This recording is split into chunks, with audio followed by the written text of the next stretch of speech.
Upacara peringatan Hari Ulang Tahun HUT ke-81 Kemerdekaan Republik Indonesia berlangsung di Lapangan Merdeka, Kota Ambon, Maluku, Senin, 17 Agustus 2026.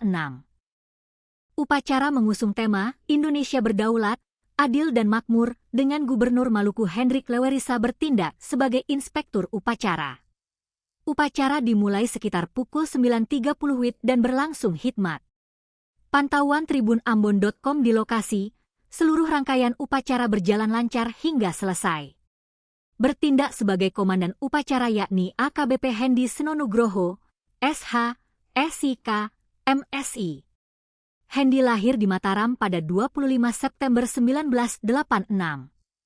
Ia merupakan lulusan Akademi Kepolisian, Akpol, tahun 2008 dan saat ini menjabat sebagai Kasubdit 3 Tindak Pidana Korupsi Direktorat Reserse Kriminal Khusus, Ditreskrimsus, Polda Maluku. Sementara perwira upacara dipercayakan kepada AKBP Jani Parinusa, SH, MH. Jani lahir di Maluku Tengah pada 8 September 1970 dan merupakan lulusan pendidikan pembentukan perwira tahun 2002.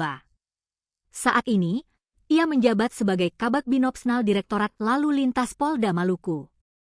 Adapun Komandan Pasukan 17 dipercayakan kepada Roho Bangsa Angkotasan, siswa SMA Negeri 16 Maluku Tengah. Sementara itu, 3 petugas pengibar bendera terdiri dari Dion Lalita, siswa SMK Negeri 1 Kota Ambon. Muhammad Bagas Bambang Dwi Putra, siswa SMA Negeri 2 Maluku Tenggara. Jesen Wendri Samson, siswa SMA Negeri 5 Maluku Barat Daya. Sedangkan sang saka merah putih dibawa oleh Eni Jumianti, siswi SMA Negeri 1 Kabupaten Buru. Dalam rangkaian upacara tersebut, Ketua DPRD Maluku Ben-Hur George Watubun membacakan teks proklamasi kemerdekaan Republik Indonesia.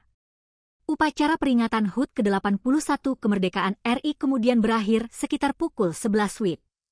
Rangkaian kegiatan dilanjutkan dengan persembahan aubade oleh siswa-siswi SMA dan SMK sekota Ambon.